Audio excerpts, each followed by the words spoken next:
और चलिए आगे बढ़ते हुए अब बात डोनाल्ड ट्रंप की कर लेते हैं। क्यों ट्रंप तानाशाह बनना चाहते हैं और क्यों उन्होंने एक ऐसा बयान दे दिया कि अब उस बयान की निंदा हो रही है, और ऐसा बयान क्या दिया है आपको बताते हैं, रिपोर्ट दिखाएंगे और बताएंगे कि क्यों उन्होंने कहा है कि अगले 4 साल बाद वोट देने की जरूरत नहीं है। देखिए रिपोर्ट।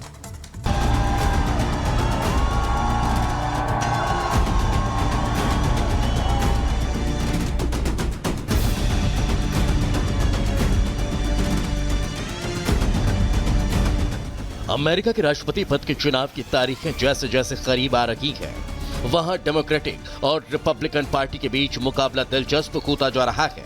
अभी कुछ दिनों पहले तक डेमोक्रेट पार्टी राष्ट्रपति चुनाव में रिपब्लिकन पार्टी की उम्मीदवार डोनाल्ड ट्रंप के सामने कमजोर पड़ते दिखाई दे रहे थे, लेकिन अब तेजी से वहां हालात बदलते दिखाई दे रहे हैं। बताया जा रहा है कि इसके पीछे कई वजह हैं, जिसमें से एक अमेरिका के पूर्व राष्ट्रपति डोनाल्ड ट्रंप का अक्सर दिए जाने वाला अजीबोगरीब बयान, खासकर बीते दिनों जब से डोनाल्ड ट्रंप ने वहां जाने अनजाने लोकतंत्र पर जो इशारों में टिप्पणी की है, उसके बाद डेमोक्रेटिक पार्टी की उम्मीदवार कमला हैरिस अब वहां लीड लेती दिखाई दे रही है।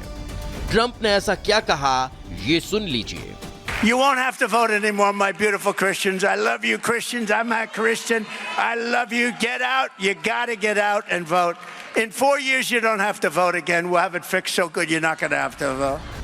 आपको बता दें, अमेरिकी नागरिक अपने लोकतांत्रिक अधिकारों को लेकर बेहद जागरूक रहते हैं। ऐसे में रिपब्लिकन पार्टी के उम्मीदवार डोनाल्ड ट्रंप ने जैसे कि बयान दिया, सोशल मीडिया पर उनके इस बयान को लेकर हंगामा शुरू हो गया। लोगों ने एक तरफ जहां ट्रंप के इस बयान की जमकर आलोचना करनी शुरू कर दी, तो वहीं डेमोक्रेटिक पार्टी ने भी ट्रंप के इस बयान को मुद्दा बना लिया और लोगों के बीच ट्रंप को तानाशाह के तौर पर पेश करना शुरू कर दिया।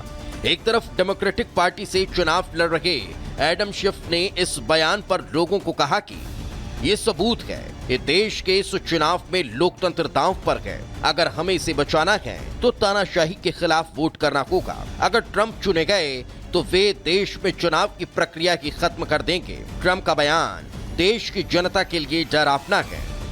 एडम शिफ के इस बयान के साथ साथ अमेरिका के मौजूदा राष्ट्रपति जो बाइडेन का एक बयान भी ट्रंप को इस रेस में पीछे धकेलता नजर आ रहा है, जिसमें उन्होंने राष्ट्रपति चुनाव में अपनी उम्मीदवारी वापस लेने की वजह बताते हुए अमेरिकी जनता से कहा था, cause of American democracy itself must unite to protect it.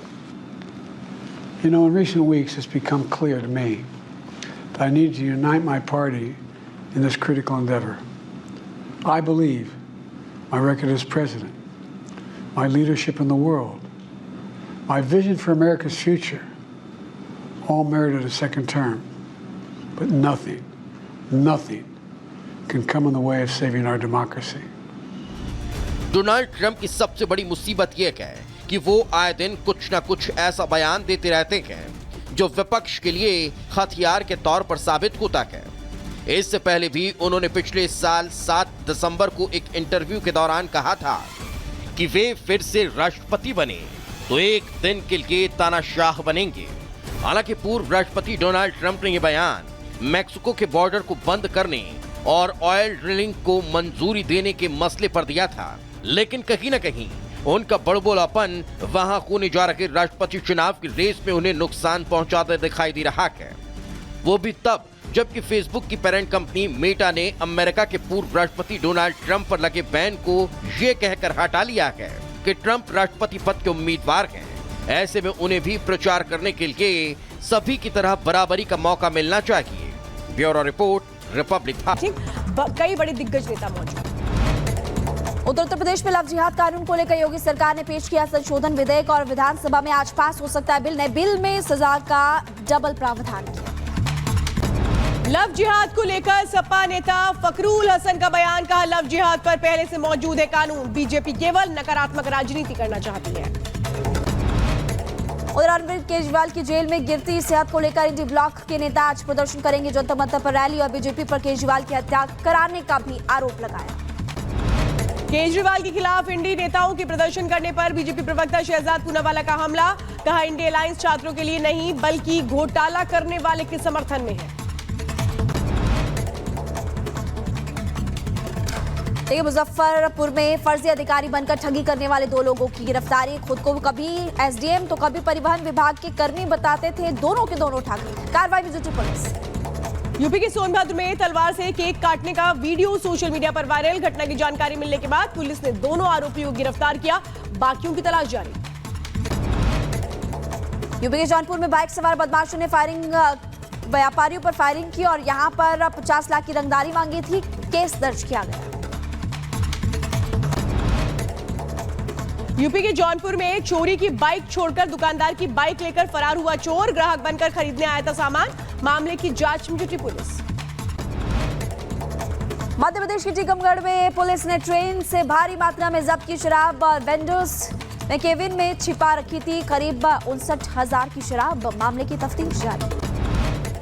Bihar के मुजफ्फरपुर में बैंक में लगे आग शॉर्ट सर्किट की वजह से हादसा। कड़ी मुश्किल के बाद आग पर पाया गया काबू। यूपी के फिरोजाबाद में सब इंस्पेक्टर सड़क हादसे में घायल और स्ट्रेचर नहीं होने की वजह से गोद में बिछाकर अस्पताल के अंदर साथी लाई। जम्मू कश्मीर में बारामूला में विस्फोट में 4 लोगों की मौत। सोपरा इलाके में हुआ ब्लास्ट। घटनास्थल पर पहुंची पुलिस की टीमें।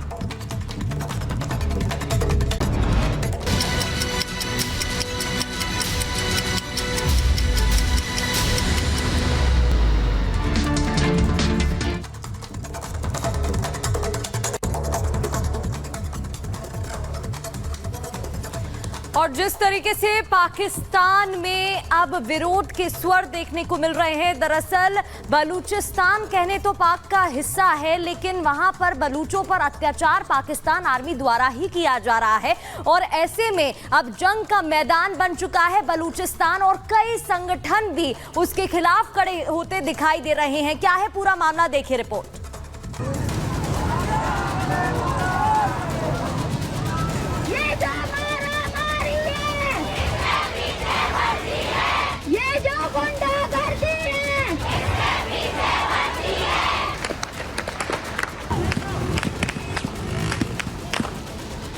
ये पाकिस्तान के टुकड़े टुकड़े होने का महज ट्रेलर भर है। पाकिस्तान के खंड खंड होने की पिक्चर रिलीज होना अभी बाकी है, लेकिन इस ट्रेलर से ही पाकिस्तान के नियाजी और पाकिस्तानी आर्मी डर गई है। ये जो गुंडागर्दी है, बलूचिस्तान में उठी विरोध की ये चिंगारी अब ज्वाला बन चुकी है। उस ज्वाला को बुझाने के लिए हर कोशिश की जा रही है। विरोध के सुर का जो बिगुल फूका गया, उसे कुचलने के लिए बलूचियों पर जुल्म ढाए जा रहे हैं। बलूच के लोगों की आवाज को दबाया जा रहा है, लेकिन बलूच के लोगों ने सबसे बड़ी जंग का ऐलान कर दिया, जिसके लिए पाकिस्तान के ग्वादर में लाखों लोगों का जुटना शुरू हो चुका है, जिसके बाद सरकार और सेना के हाथ पैर फूल गए।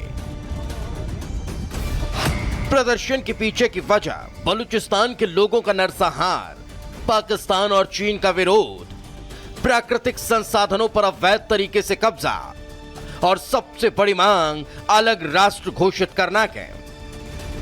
इन्हीं मांगों को लेकर जब ग्वादर के प्रदर्शन में शामिल होने के लिए बलूच के लोग निकलने लगे, तो देखिए कैसे पाकिस्तानी सेना निहत्थे लोगों पर ताबड़तोड़ फायरिंग कर रही है। सड़कों पर हजारों की संख्या में रैली में शामिल होने के लिए जा रहे लोगों पर आंसू गैस के गोले छोड़े जा रहे हैं, ताकि उनकी आवाज को दबाया जा सके। कोई पैदल जा रहा है, कोई गाड़ियों से। पाकिस्तान और उसकी सेना के अत्याचार के खिलाफ सबसे बड़ी लड़ाई में शामिल हो रहा है। बलूच के लोगों का कहना है कि अपनी की जमीन पर उन्हें रेफ्यूजी की तरह रहना मंजूर नहीं, और इसलिए बलूच यकजहती कमेटी के नेतृत्व में प्रदर्शन किया जा रहा है, जिसमें बलूचिस्तान लिबरेशन आर्मी भी समर्थन कर रही है। इसके अलावा बलूच लिबरेशन फ्रंट, लश्कर बलूचिस्तान का भी सपोर्ट मिल रहा है। सड़कों में खड़ी इन गाड़ियों में तोड़फोड़ के पीछे पाकिस्तानी आर्मी है, ताकि इस आग को बढ़ने से रोका जा सके। गाड़ियों के शीशे तोड़ दिए गए हैं, गाड़ियों के टायर पंचर कर दिए गए हैं। लेकिन अब बलूचिस्तान के लोग रुकने वाले नहीं। पाकिस्तानी आर्मी को उन्हीं के अंदाज में मुंहतोड़ जवाब दे रहे हैं। देखिए कैसे पाकिस्तानी सेना की गाड़ियों को तबाह कर दिया गया है। इस प्रदर्शन के दौरान एक पाकिस्तानी सैनिक के साथ की 16 जवानों के घायल होने की भी खबर है। ये जो गुंडागर्दी है, पाकिस्तानी सेना ने बलूचिस्तान पर कब्जे के लिए वहां के लोगों पर अत्याचार किए। सेना ने बलूचिस्तान के लाखों लोगों को जबरन गायब कर दिया। इसी को लेकर बलूच मानवाधिकार कार्यकर्ता महरंग बलूच लगातार आवाज बुलंद कर रही है, जिसे लेकर नियाजी से लेकर पाकिस्तान आर्मी में खौफ है, क्योंकि महरंग पहले भी पाकिस्तान सरकार को झुका चुकी है और अब एक बार फिर वो सड़कों पर है, जो जोर इशारा कर रहा है कि पाकिस्तान के टुकड़े टुकड़े होने का काउंटडाउन शुरू हो चुका है। Bureau report, Republic Bharat. तो पाक के टूटने का ये ट्रेलर है। ये कहा जा रहा है बलूचिस्तान को अलग राष्ट्र बनाने की मांग उठने लगी है। सबसे अहम ये है कि जो लोग हैं बलूचिस्तान के, वो कह रहे हैं कि भाई अलग कर दो। बलोचों पर पाक आर्मी का अत्याचार लगातार जारी है। बलूचिस्तान के लोगों के लगातार गायब होने से वो परेशान है। तो पाकिस्तान चीन के खिलाफ विरोध प्रदर्शन, प्राकृतिक संसाधनों पर अवैध कब्जे का विरोध किया जा रहा है। ये है पूरा मामला जो अब सामने आ रहा है। ये पाकिस्तान में आपने देखा कि वहां के जो सियासतदान हैं उनसे अपना देश नहीं संभल रहा, लेकिन यहाँ पर घुसपैठ कराई जाती है और हमारी सेना और लोगों पर हमला करते हैं। देखिए सबसे बड़ी बात, एक खबर सामने आ रही है। जम्मू कश्मीर के पूर्व डीजीपी ने दरअसल जम्मू में जो आतंकी हमले लगातार बढ़ रहे हैं उसको लेकर के एक बड़ा खुलासा हुआ, जिसको सुनकर के आप भी हैरान हो जाएंगे। खबर मिल रही है जो आतंकी घुसपैठ करते हैं, आतंकी आते हैं और हमला करते हैं, उनका आका पाकिस्तान तो है ही, लेकिन वहां की जो सेना है, जनरल है, वो मदद कर रहे हैं। कई सवाल यहाँ पर खड़े होते हैं, क्या उनकी तरफ से कहा गया है, क्या आरोप लगाए जा रहे हैं। इस रिपोर्ट को आप देखिए।